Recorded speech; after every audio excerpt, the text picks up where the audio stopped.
Muy buenos días, hermanos, que el Señor les bendiga. Espero ya se deleitaron en la palabra del Señor, haciendo observación, interpretación y aplicación. Hemos llegado a segunda de Juan, la segunda epístola de San Juan, apóstol. Y esta segunda epístola de San Juan solamente contiene un breve capítulo. Y esta epístola, esta carta, responde en cuanto a su forma a las características del género epistolar usuales en el mundo greco-latino de la época. La consignación, el encabezamiento del escrito, de quién es su remitente, aunque realmente no nos da un nombre, simplemente nos da un título o un llamado que veremos aquí enseguida, pero quién es su remitente y quién es su destinario, e incluso de saludos personales al comienzo y al final de este texto. Y veremos que también en cierto punto se parece mucho a las del apóstol Pablo. Veremos también algo similar, pero diferente, que la tercera va dirigida a un hombre o a una persona en particular. En cuanto a la fecha y lugar de redacción, en cuanto a esto, pues ahí se debate, ¿verdad? Pero sin embargo, en el presente caso, el autor prefiere silenciar su propio nombre e identificarse simplemente como el anciano. Utiliza ahí la palabra en griego que hemos visto ya en varias ocasiones, presbítero, que se utilizan intercambiables, ¿verdad? Anciano, presbítero, obispo, que es alguien que ha sido comisionado, puesto en esta posición por la iglesia, que la autoridad que Dios le ha dado a la iglesia. Entonces no dice: hola, mi nombre es Juan, soy el apóstol, o soy el discípulo, o soy el mensajero, sino el anciano. No se nombra siervo, pero bueno, aquí lo veremos en el verso 1 y después lo veremos en tercera de Juan, verso 1. Entonces, del mismo modo, sin aportar seña alguna de identidad, dirige la carta a una cierta señora elegida y a sus hijos.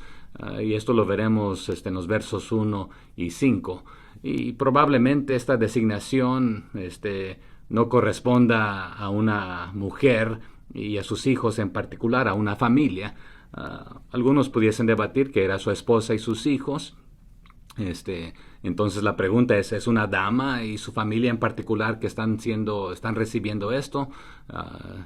Otros tenemos la postura que es a una comunidad cristiana completa, a una iglesia local. Quizás alguno de los pequeños núcleos surgidos no lejos de la gran ciudad de Éfeso, en la provincia romana de Asia, durante la última década del primer siglo. Pero pongan sus comentarios, qué es lo que, cuál es su interpretación de estos versos que estaremos viendo. Y nuevamente, este título, esta designación, es en lugar de su nombre. Entonces, el título de anciano, presbítero, que es la palabra en griego, ¿verdad? Que se da el autor a sí mismo de esta segunda epístola de San Juan. Y puede significar tanto, recordemos que anciano y presbítero van de la mano, es la misma palabra, intercambiable, obispo. Entonces, pero presbítero, anciano, simplemente puede significar que era avanzado de edad el escritor, en este momento de escribirse la carta, de ser redactada, o está significando que era un ministro o dirigente de una iglesia, o de la iglesia a la cual le está escribiendo. Entonces, ponga ahí también su postura en los comentarios. En uno u otro caso, lo cierto es que en este caso anciano, se ha visto tradicionalmente que el anciano es el apóstol Juan, a quien se ha atribuido la autoría de las 3 epístolas juaninas. Primera de Juan, que contiene 5 capítulos, segunda de Juan, de un solo capítulo, y también veremos ahí que tercera, algo muy breve. Pero ¿cuál era el propósito?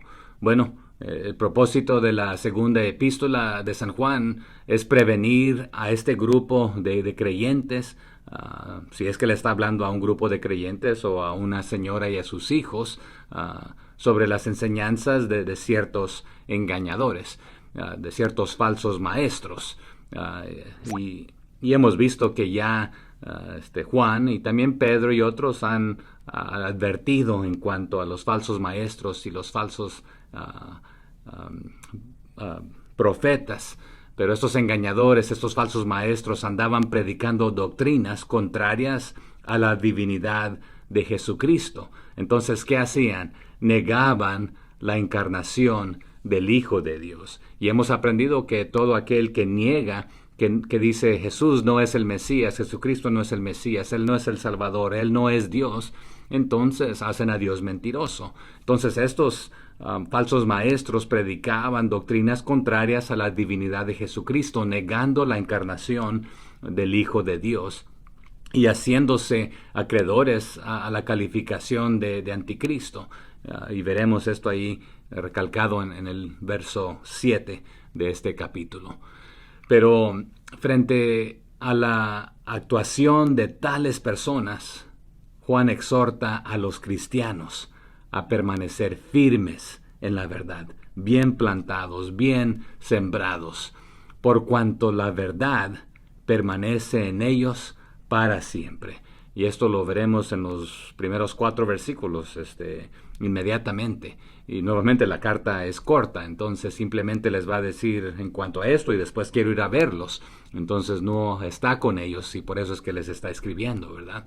Pero no solamente deben permanecer y permanecen para siempre y a que se mantengan unidos por el vínculo del amor, que es el mandamiento dado por Dios. Desde el principio les va a decir, esto ha sido, y esto lo hemos visto otra vez varias veces recalcado por varios de estos escritores inspirados por Dios. Entonces esta parte la veremos del verso 4 al 6, que este mandamiento dado por Dios es el mismo desde el principio. Por lo consiguiente es pues preciso perseverar en la doctrina de Cristo. Pues así el creyente tiene al Padre y al Hijo, como les dirá el verso 9. Es decir, están en comunión con Dios. Entonces, estar en Cristo, estar en comunión con Dios es tenerlo.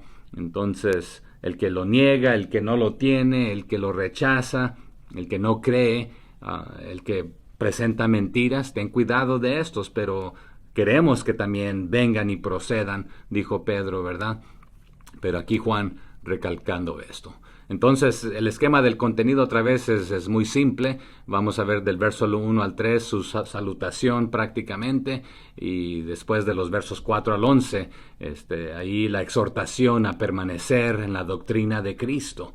Y ahí en los últimos versos del 12 al 13 prácticamente espero ir a vosotros pronto en este aspecto.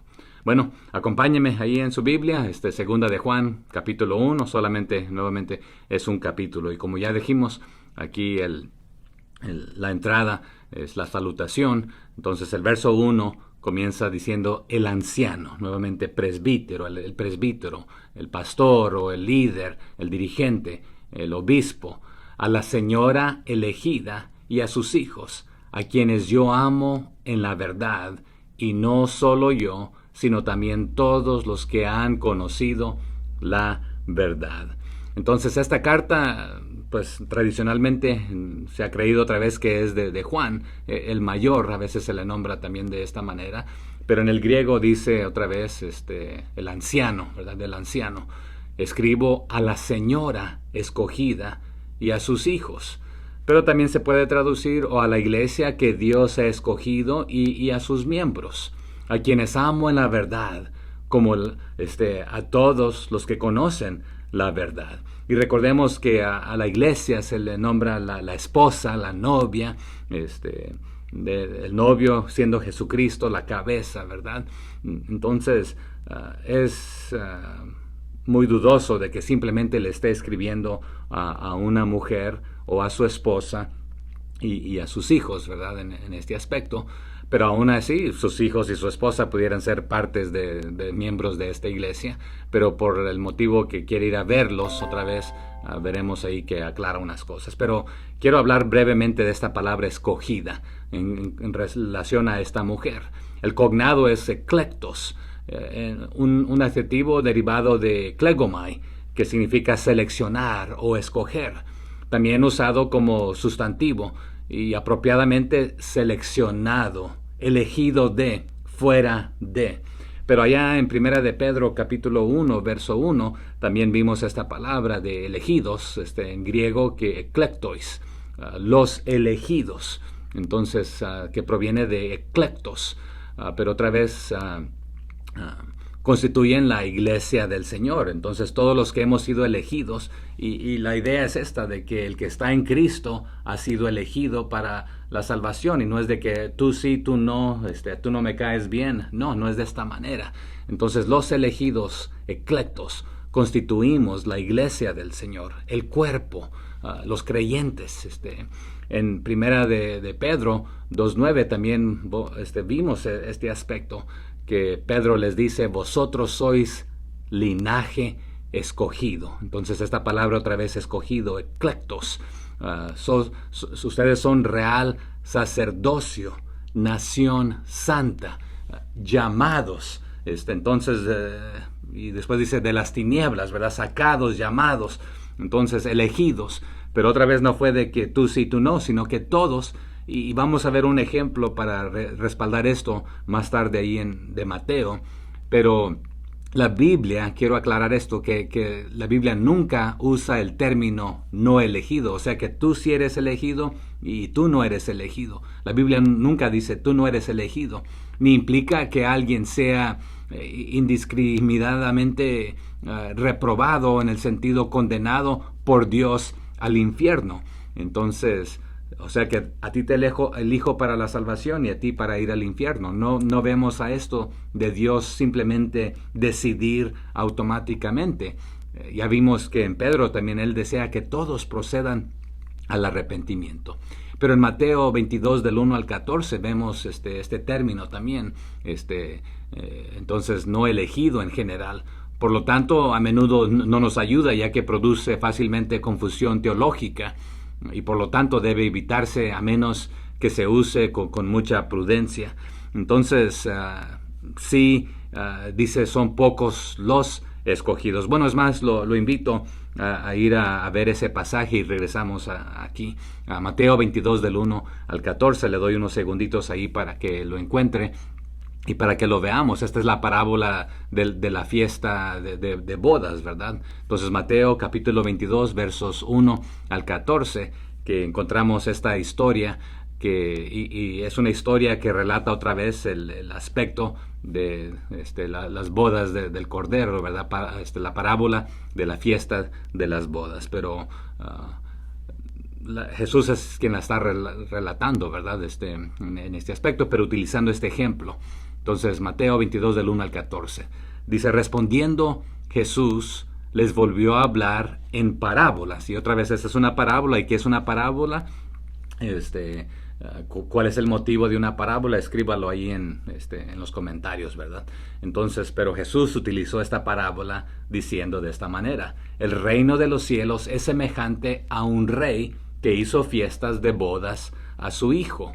Entonces aquí la idea que está dando es de que Dios Padre, Dios Hijo, y el Dios Hijo es el Hijo aquí que para quien la boda es. Y el verso 3 dice, y envió a sus siervos a llamar los convidados a las bodas, mas estos no quisieron venir. A quienes llamó, a todos los convidados, pero no quisieron venir. Y esto es en relación al pueblo del Señor, que a lo suyo vino y los suyos no le recibieron, ¿verdad? Verso 4. Volvió a enviar otros siervos, diciendo, decid a los convidados, he aquí, he preparado mi comida. Mis toros y animales engordados han sido muertos, y todo está dispuesto. Venid a las bodas. ¿Y quiénes fueron estos mensajeros? Bueno, ya nos dijo Hebreos, ¿verdad? Que Dios habló de muchas maneras en otros tiempos a través de los profetas, y la gente no quiso escuchar. Entonces, ya todo estaba listo, preparado, pero nadie quiso escuchar. Entonces les dice allí de Mateo 22:5, mas ellos sin hacer caso se fueron, uno a su labranza y otro a sus negocios, y cada quien agarró ese rumbo, ocupados, ignorando a Dios. Y dice el 6, y otros tomando a los siervos los afrentaron y los mataron. Y nuevamente esto es indicativo de lo que ha sucedido con los profetas anteriormente, que fueron matados, algunos, de diferentes clases de muerte. El verso 6 de Mateo, el verso 7 nos dice lo siguiente: al oírlo, el rey se enojó y enviando sus ejércitos destruyó aquellos homicidas y quemó su ciudad. Entonces dijo a sus siervos: las bodas a la verdad están preparadas, mas los que fueron convidados no eran dignos. Entonces el propio pueblo del Señor, de los judíos, de donde Él vino a nacer, Jesucristo, de esta descendencia, lo rechazaron, lo mataron, lo crucificaron, y no solo a Él, sino a muchos antepasados, ¿verdad? Entonces no eran dignos. Y aquí es donde otra vez entra este juego de palabras. Entonces, pero fueron invitados, fueron convidados, eran convidados, pero ellos no quisieron. Entonces, aquí es donde nos ayuda a aclarar de que Dios no dice, tú sí y tú no puedes venir a la boda. Entonces, notemos lo que dice ahí en el siguiente verso, ¿verdad? Estamos en el 9. Id pues a las salidas de los caminos y llamad a las bodas a cuantos halléis. Y saliendo los siervos por los caminos, juntaron a todos los que hallaron, juntamente malos y buenos, y las bodas fueron llenas de convidados. Entonces ahí está el detalle, ¿verdad? Que los convidados fueron invitados, los que estaban invitados no quisieron venir. ¿Y qué sucede después? Bueno, y entró el rey para ver a los convidados y vio allí un hombre que no estaba vestido de boda. Y le dijo: amigo, ¿cómo entraste aquí sin estar vestido de boda? Mas él enmudeció. Entonces el rey dijo a los que servían: atadle de pies y manos y echadle en las tinieblas de afuera. Allí será el lloro y el crujir de dientes. Y esto parece otra vez, entonces pensé que todos estaban invitados, pero ¿qué clase de ropa tenía que tener? Bueno, tenía que tener ropa de bodas. ¿Y quién es el que nos viste de ropas de bodas? Bueno, el Señor nos extiende de su manto de justicia, su perdón, su misericordia. Entonces, nadie podrá colarse que no ha sido invitado o que no aceptó realmente la invitación, pero uno diría, aceptó la invitación, está adentro, ¿y por qué ahora está siendo echado fuera? Y nuevamente pudiéramos hablar de esto, ¿verdad? Porque muchos son llamados y pocos los escogidos. Entonces pareciera ser que llegaron muchos y tú no me caes bien, tú sí no. Bueno, era por las ropas. Y no tenemos el tiempo para desglosar este aspecto, ¿verdad? Pero las ropas de santidad, de purificación, de justificación, que había recibido el perdón del Señor. Pero se le extiende a todos. Pero regresemos a nuestra cita, el verso 2. A causa de la verdad que permanece en nosotros y estará para siempre con nosotros. Y estamos de regreso allá en segunda de Juan. Capítulo 1, ¿verdad? Solo hay un capítulo. Pero en el verso 2 les está diciendo, porque la verdad vive en nosotros y estará con nosotros para siempre. Nos dice el 3 de este capítulo, sea con vosotros gracia, misericordia y paz de Dios Padre y del Señor Jesucristo, Hijo del Padre, en verdad y en amor. En otras palabras, la gracia. Acordémonos que es la gracia caris, ¿verdad? Los favores no merecidos del Señor. Y otra vez suena muy similar a lo que el apóstol Pablo decía. La misericordia. Y esta palabra, otra vez misericordia, trae la idea de que Dios es fiel a los pactos, que Él promete y Él cumple. Y Él cumple lo que promete y Él no falla. Entonces le desea la gracia, la misericordia y la paz. Y esta paz otra vez es aquella que abunda, llena, completa, que proceden de Dios Padre y de Jesucristo. Y todo esto procede de Él, el Hijo del Padre. Perseguirán, entonces en este aspecto, y seguirán estando con nosotros, que vivimos en la verdad y el amor. porque toda buena dádiva proviene de Él. Entonces la gracia, la paz, la misericordia. Y aquí está la exhortación a permanecer en la doctrina de Cristo, porque todo esto proviene de Él. Entonces el verso 4 dice, mucho me regocijé porque he hallado a algunos de tus hijos andando en la verdad, conforme al mandamiento que recibimos del Padre. Vive en la verdad. Entonces, yo vivo, ustedes viven y algunos de ustedes, y esto me trae regocijo. Entonces aquí nos da a entender otra vez que no le estaba escribiendo a la esposa diciendo, que unos de nuestros hijos nos hacen caso y a otros no, sino vive en la verdad. Es lo que le está diciendo aquí en el verso 4. Qué alegría tuve al encontrarme con algunos de tus hijos y encontrarlos viviendo según la verdad, o sea, creyentes, tal como el Padre lo había mandado. Entonces aquí nuevamente en referencia a los miembros de la iglesia, y a la iglesia se le refiere como a la esposa, a la mujer, pero no le está diciendo mi esposa, sino como otra vez la esposa de Cristo. El verso 5. Y ahora te ruego, señora, otra vez en referencia a la iglesia, no como escribiéndote un nuevo mandamiento, sino el que hemos tenido, y aquí se incluye él, ¿verdad? Hemos tenido desde el principio que nos amemos unos a otros. Entonces no tiene motivo de escribirle a su esposa y decirle, acuérdate que el Señor te dijo que me ames y que yo te ame, sino que habla de los creyentes, de la comunidad cristiana aquí, sino que hemos tenido, usted y yo, usted, la iglesia y yo, desde el principio, que nos amemos unos a otros. O sea que les escribo para recordarles, queridos amigos, hermanos, creyentes, en el griego otra vez te insto, aquí a la señora, ¿verdad?, a la iglesia, que debemos amarnos unos a otros. Este no es un mandamiento nuevo, sino uno que hemos tenido desde el principio.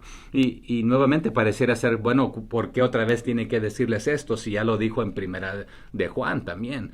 Y otra vez, Pedro había dicho algo muy similar. No me cansaré de repetírselos, aunque ya lo sepan, y que lo recuerden y recordárselos, ¿verdad? Bueno, el verso 6 aquí de Segunda de Juan. Y este es el amor, que andemos según sus mandamientos. Este es el mandamiento, que andéis en amor, como vosotros habéis oído desde el principio. Entonces, y prácticamente lo vuelve a repetir aquí, lo vuelve a recalcar, resaltando lo mismo. Les está diciendo, amor significa hacer lo que Dios nos ha mandado. Te pregunto, pregúnteme a mí. ¿Estamos amando a Dios? ¿Estamos obedeciéndole? ¿Mostramos nuestro amor a Él cuando le obedecemos su palabra? Amándolo a Él y amando a nuestro prójimo. Cuando mostramos nuestro amor al prójimo, entonces amar significa hacer lo que Dios nos ha mandado. Y nos ha mandado que nos amemos unos a otros. Entonces parecer aquí algo redundante, ¿verdad? Tal como lo habéis oído desde el principio. Y ya se los dijo en el verso anterior también, ¿verdad?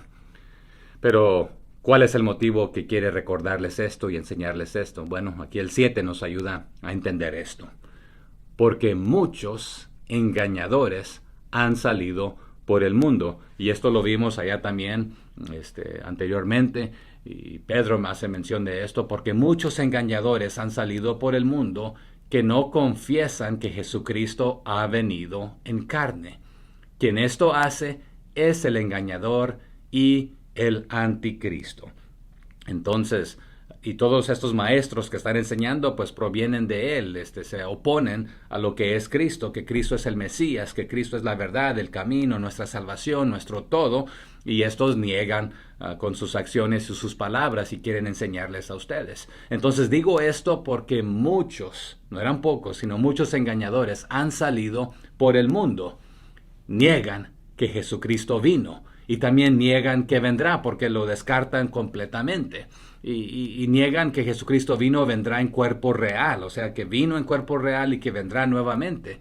Tal persona es un engañador y un anticristo que se opone a Cristo.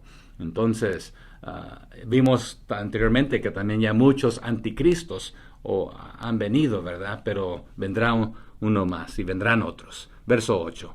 Mirad por vosotros mismos, para que no perdáis el fruto de vuestro trabajo, sino que recibáis galardón completo. Y este verso tiene varias variaciones en los manuscritos. A veces lo encontramos de esta manera: ten cuidado de no perder por lo que has trabajado, o tenga cuidado.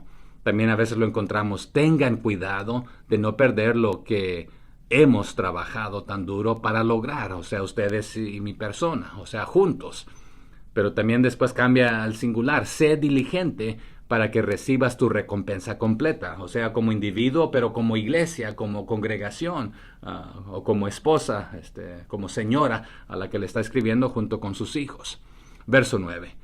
Y aquí otra vez donde nos aclara que es a la iglesia: cualquiera que se extravía y no persevera en la doctrina de Cristo, no tiene a Dios. El que persevera en la doctrina de Cristo, ese sí tiene al Padre y al Hijo.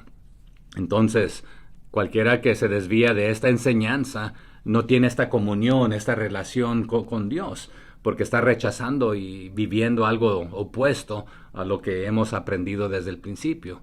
Pero cualquiera que permanece en la enseñanza de Cristo no solamente tiene una relación tanto con el Padre, sino también con el Hijo. Y todo va de la mano otra vez: Dios Padre, Dios Hijo, Dios Espíritu Santo. El Espíritu que mora en estas personas no es el del Espíritu Santo si está negando que Jesucristo vino en persona y que vivió y que vendrá nuevamente y que Él es el Mesías. Entonces, pero el que confiesa esto y lo vive, lo respalda, entonces tiene relación con el Padre, esta comunicación, esta comunión con ambos, el Padre y el Hijo. El verso 10. Si alguno viene a vosotros y no trae esta doctrina, no la recibáis en casa, ni le digáis bienvenido.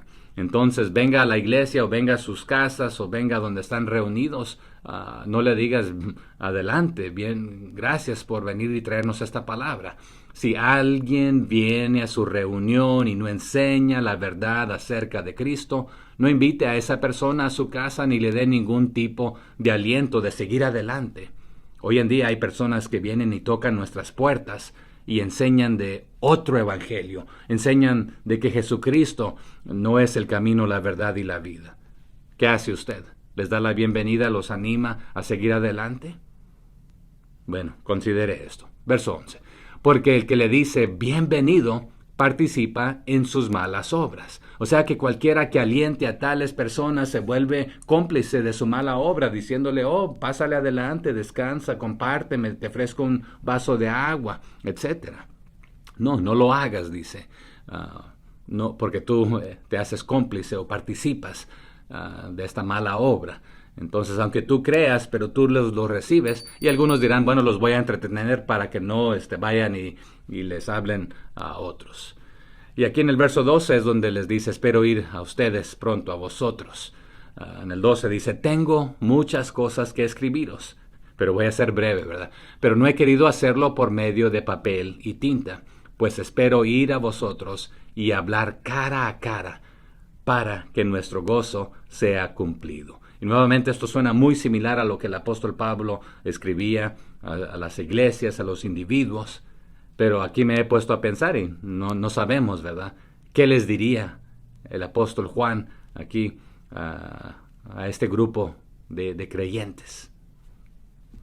Pues Juan también nos dijo que no todo, alguien que me escriba la cita, fue escrito, y si todo se hubiera escrito, no alcanzarían los libros del mundo. En Juan, ¿qué dijo? Entonces tengo mucho más que decirles, pero no quiero hacerlo con papel y tinta, porque espero visitarlos pronto y hablar con ustedes cara a cara. Entonces nuestro gozo será completo, les está diciendo, ¿verdad? El poder vernos y compartir estas cosas. Y por esto nuevamente es breve. Y una pregunta para considerar: los visitó entre segunda de Juan y tercera de Juan. Entonces ponga ahí en el comentario cuál es su deducción. Verso 13. Los hijos de tu hermana, la elegida, te saludan. Amén. Entonces, nuevamente aquí nos da otra aclaración, ¿verdad?